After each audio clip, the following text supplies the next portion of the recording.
ओम नमो भगवते वासुदेवाय। राधे राधे भक्तों, आज हम वैशाख महात्म कथा के 9वें अध्याय की कथा का श्रवण करेंगे। मिथिलापति ने पूछा, हे ब्राह्मण, कामदेव के भस्म हो जाने के बाद उसकी उत्पत्ति कैसे हुई? यह सुनकर श्रुतदेव कामदेव के जन्म की कथा कहने लगे, जिसके सुनने से पाप नष्ट हो जाते हैं, यश व पुत्र मिलते हैं और सब रोग नाश होते हैं। जब महादेव जी ने कामदेव को भस्म कर दिया, तब उनकी स्त्री रति मूर्छित हो गई और फिर चेत होने पर अनेक प्रकार से विलाप कर शरीर त्याग करने की बात करने लगी और अंतिम क्रिया करने के लिए बसंत को बुलाया गया। बसंत ने आकर रति को समझाया कि आत्मघात करना धर्म का हेतु नहीं है, लेकिन रति के न मानने पर बसंत ने नदी के तट पर चिता बनाई और रति गंगा में स्नान कर संपूर्ण क्रियाकर्म से निश्चिंत हो सब इंद्रियों को रोक और मन को आत्मा में लीन कर चिता पर चढ़ने को उद्यत हुई। तब आकाशवाणी हुई कि हे कल्याणी, हे पति में अनन्य प्रेम रखने वाली, तू चिता में प्रवेश मत कर। तेरा पति महादेव जी के प्रसाद से तथा यदुवंशी कृष्ण भगवान से पुनः पैदा होगा।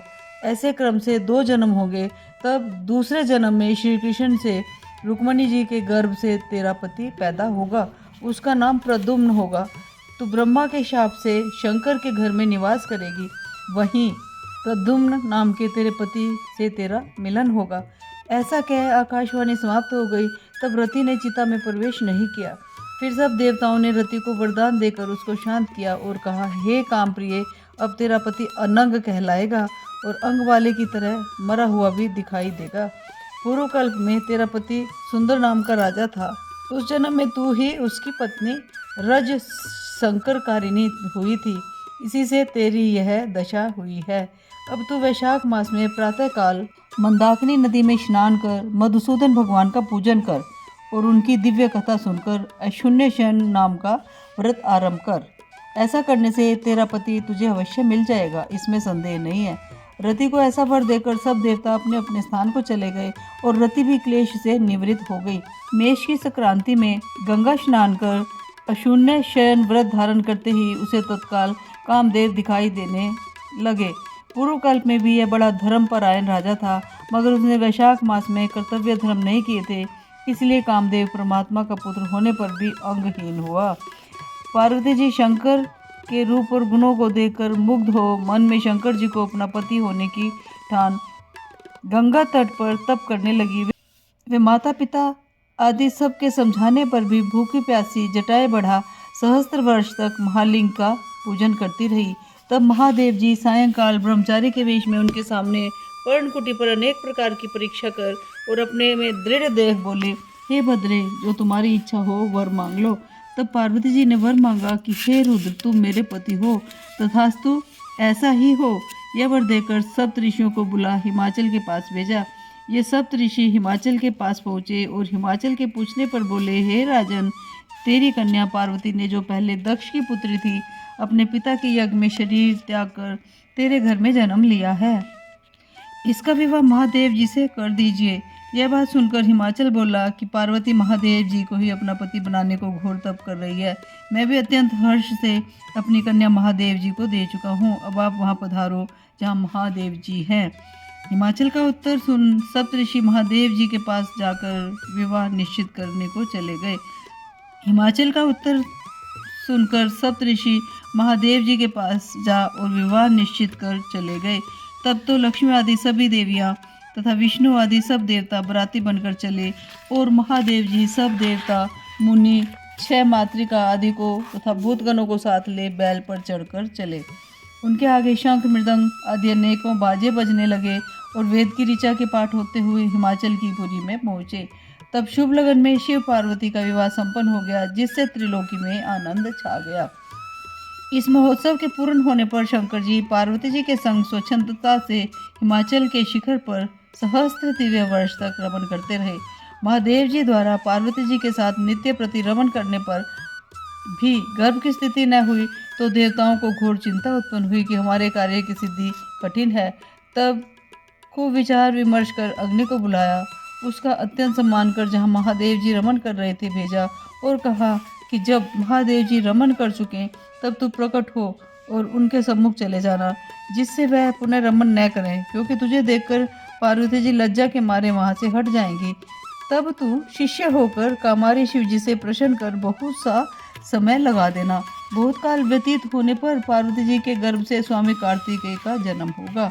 अग्नि देवताओं से विदा हो महादेव जी के पास गया, जिससे वस्त्रहीन पार्वती को बड़ी लज्जा उत्पन्न हुई और रमन छोड़ अलग हट गई। तब महादेव जी को बड़ा क्रोध हुआ और अग्नि से बोले, हे दुर्मते, इस स्खलित वीर्य को जो दुसह है तू ग्रहण कर, तेरे मुंह में त्याग दूंगा। ऐसा कह अग्नि के मुख में वीर्य छोड़ दिया। उस प्रचंड वीर्य के उदर में प्रवेश होने से अग्नि ने दुखित हो स्वर्ग लोक में देवताओं के पास जा सब वृतांत कहा, जिससे देवताओं को वीर्य के स्थित हो जाने से हर्ष हुआ, परंतु प्रसव कैसे होगा इसका अत्यंत दुख हुआ। अग्नि के उदर में महादेव जी का तेजोमय वीर्य बढ़ने लगा। 10 महीना हो गए और प्रसव का कोई उपाय न हुआ। तब अत्यंत दुखी हो देवताओं को संग ले महायशस्विनी गंगा के पास जा सब स्तुति करने लगे, हे माता, तू देवताओं के निमित्त शंकर के इस तेज को धारण कर हमारी रक्षा करो, हमारी रक्षा करो। ऐसी प्रार्थना करने पर गंगा ने कहा, तथास्तु। तब देवताओं के कहने से अग्नि ने गर्भ मोचन मंत्र से गर्भ का आकर्षण कर शंकर जी के तेज को गंगा जी में छोड़ दिया। यह तेज बड़ा दीप्तिमान और लोकों में असहनीय था। कुछ मास पर्यंत गंगा जी उसे सहन न कर सकी और जल सूख गया और रक्त कलेवर का दिखाई देने लगा।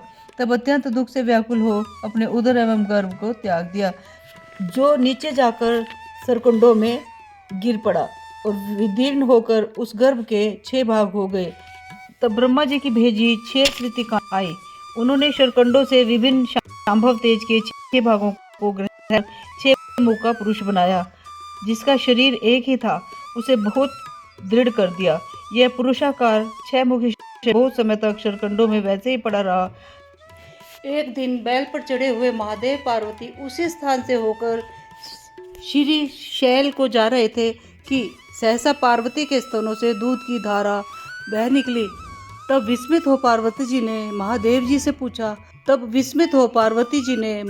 से पूछा कि यूं स्तनों से दूध बहने का कारण क्या है। महादेव जी बोले, तेरा पुत्र यहीं नीचे पड़ा है और अपने रमन की बात तथा अग्नि का वहां आना, जिससे पार्वती को उसे देखने से लज्जा के मारे हट जाना और वीर्य स्खलित होने से क्रोध में आकर अग्नि के मुख में छोड़ देना और गंगा के जलने से गंगा का शरकंडों में छोड़ देना और वहां पर उनके 6 भाग हो जाना तथा मातृकाओं के द्वारा उस वीर्य को दृढ़ कर देने का वृतांत सुनाया। फिर कहा, उसकी आकृति पुरुष की सी हो गई है, उसी को देख तेरे स्तनों में दूध टपकने लगा है। इसका पराक्रम विष्णु के समान होगा, तू इसका पालन पोषण कर, यही तेरा औरस पुत्र है, इसे उठाकर ले चलो।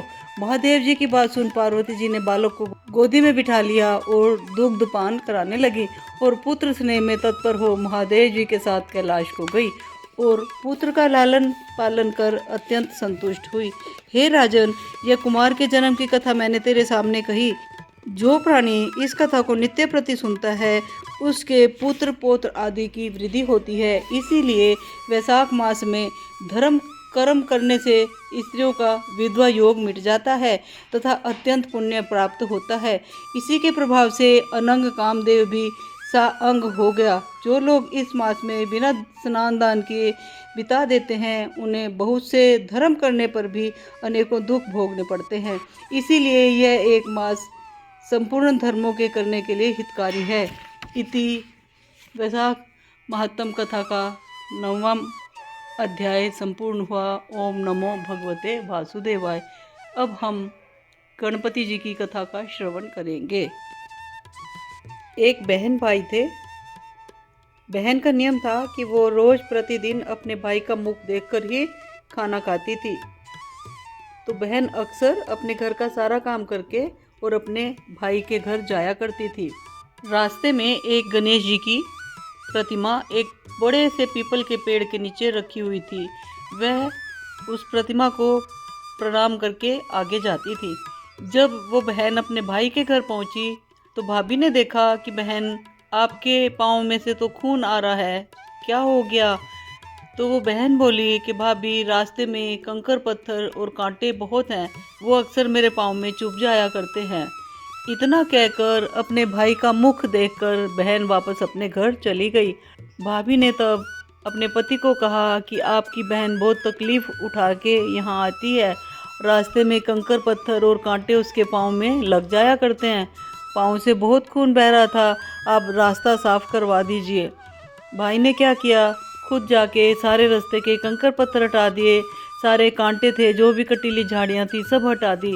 इतना सब करने में वो जो गणेश जी का स्थान था वो भी हट गया और मूर्ति भी भाई ने ध्यान नहीं किया और वहाँ से हटा के एक तरफ रख दी।